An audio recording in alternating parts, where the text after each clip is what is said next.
Ça va être un petit peu plus une tournée touristique en ce qui me concerne pour vous montrer les nombreux aspects qu'on doit mettre en œuvre lorsqu'on est en réalisation de projets de conservation dans un milieu aussi densément peuplé que Montréal et qui suscite beaucoup d'attrait suite à, dans le cadre de la pandémie, vous savez comment les espaces ont été pris d'assaut.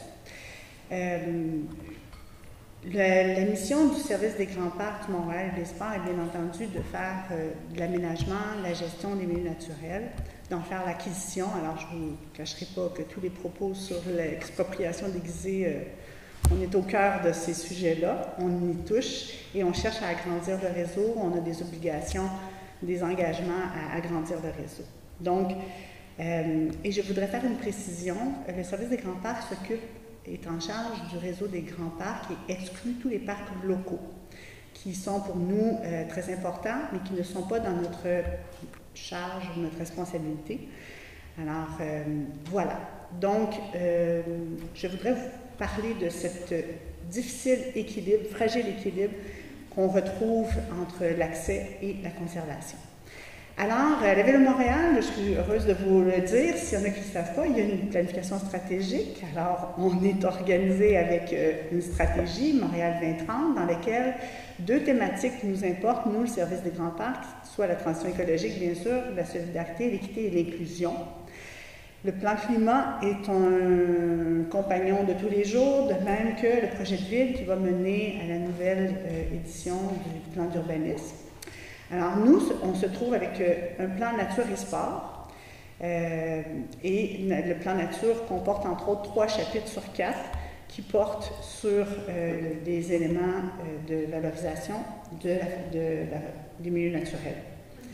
Donc c'est un plan qui est ambitieux, qui vise 10 ans, c'est un plan de réalisation essentiellement, mais dont tous les principes se retrouvent en transition écologique. C'est une feuille de route pour permettre de garder le cap. C'est très, très facile en milieu municipal, au cycle des 4 ans, de changer de cap. C'est un rappel de tous les jours de dire que ce qu'on fait aujourd'hui, la réalisation va se faire dans 4 ans, dans 5 ans. Alors, si on change de cap régulièrement, on n'aura pas de réalisation. Donc, on a aussi un plan, on a une carte qui illustre toutes les intentions en termes d'aménagement. Donc, on a le réseau des corridors verts, on a 5 réseaux qui verront le jour qui verront leur mise en œuvre au cours des 20-30 prochaines années. On travaille dans un milieu construit, alors on cherche à connecter les milieux verts et à ne pas refaire à l'identique tout le réseau artériel, et plutôt d'y intégrer le verdissement.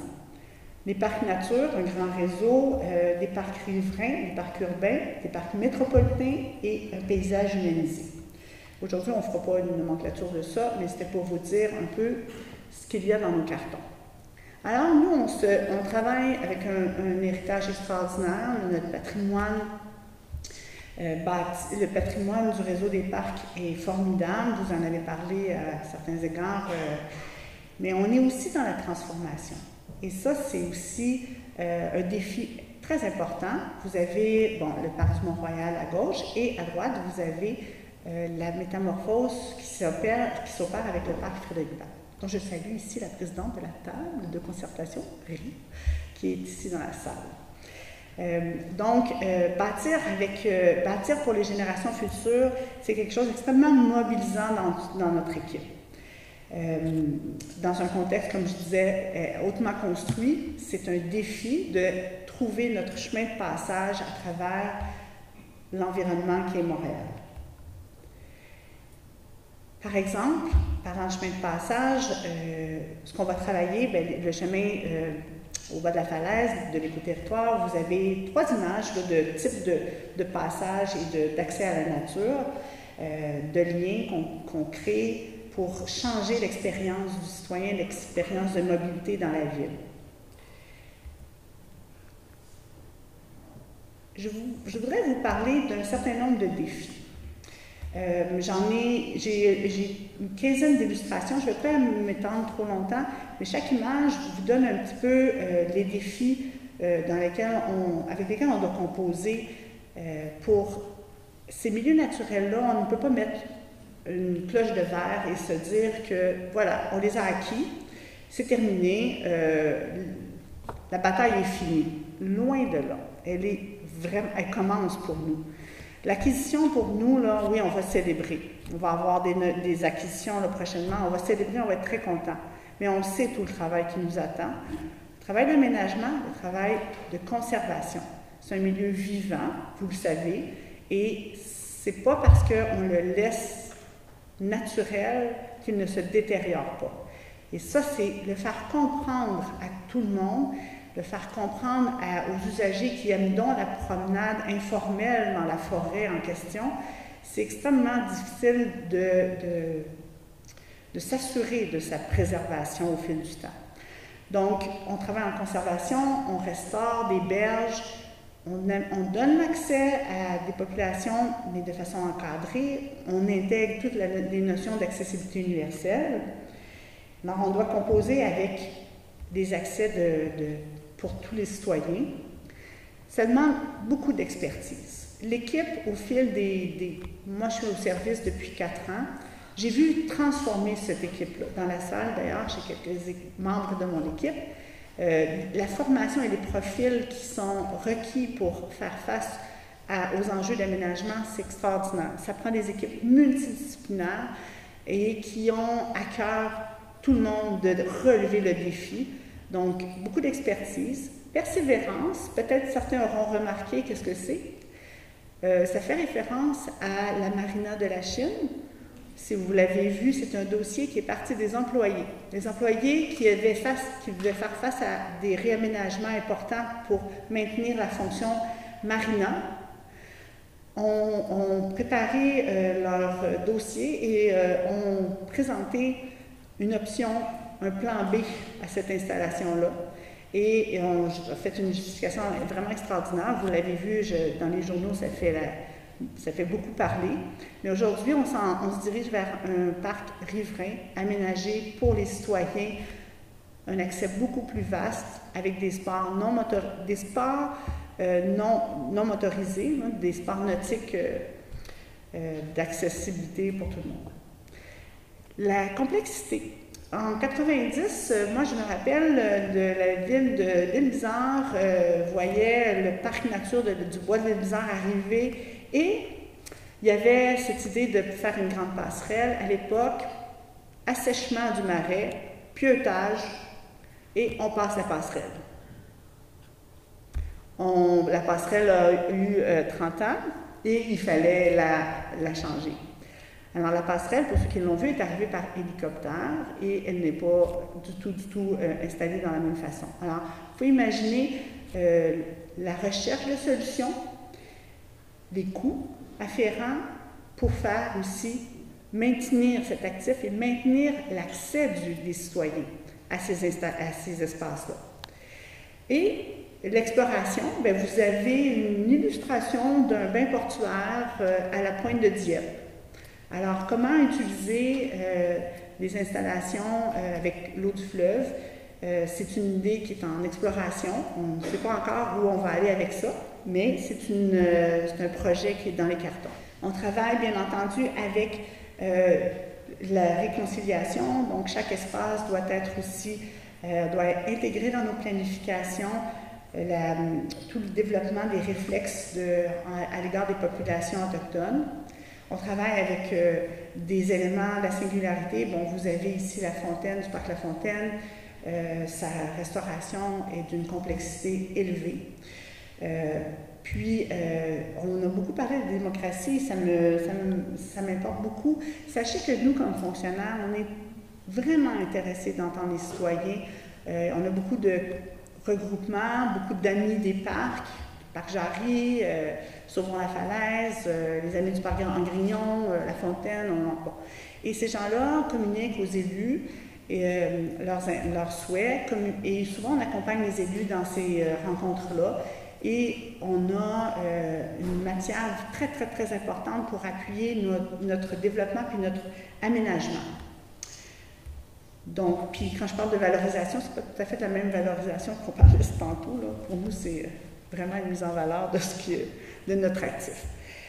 Vous avez, j'ai aussi tout l'enjeu de la canopée et je vais laisser à Arlene le soin d'en parler, mais c'est un budget énorme. C'est 25 millions par année que la Ville de Montréal met dans le développement de sa canopée. Dans toutes ses facettes. La grille du frein a été un coût énorme pour tous les citoyens d'avoir à absorber les frais. Pour vous donner une idée, le service des grands parcs a un budget annuel d'investissement de 100 millions.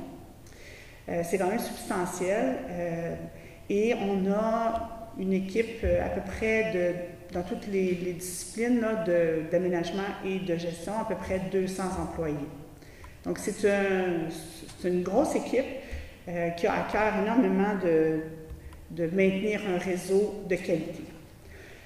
Donc, on travaille sur la concertation, la communication et l'éducation, et c'est intéressant parce que tantôt, il y avait cette question aussi d'éduquer et d'informer. Et nous, c'est notre travail aussi pour préserver, parce que donner accès, il faut le structurer. Si on donne accès de façon désordonnée, bien, le Mont-Royal a des centaines de kilomètres de sentiers informels qui détruisent la montagne au jour le jour. Les pratiques de sport émergents, c'est très, très difficile à gérer pour nous sur la montagne. Et on a dû installer 4 km de clôture sur la montagne à grands frais là, pour avoir une protection, pour limiter les accès, pour essayer d'amener les gens à utiliser des réseaux privilégiés et vraiment pour préserver le reste de la montagne.